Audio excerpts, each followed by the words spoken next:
Video tersebut dibagikan oleh akun Twitter @widodogroho, Kamis, tanggal 7 Oktober tahun 2021. Dalam tweetnya, pemilik akun membagikan sebuah foto truk trailer berhenti di atas jalur penyelamat yang dipenuhi batu kerikil. Saat dikonfirmasi, Kasat Lantas Polres Brebes AKP Endah Setianingsih membenarkan peristiwa truk trailer masuk jalur penyelamat karena rem blong. Kejadian ini merupakan kecelakaan tunggal yang tidak melibatkan kendaraan lain. Tidak ada korban jiwa maupun luka-luka.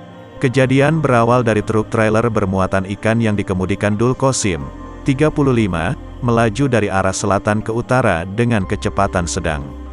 Sesampainya di lokasi kejadian yang kontur jalannya menurun, pengemudi mengaku tidak bisa memindahkan gigi persneling.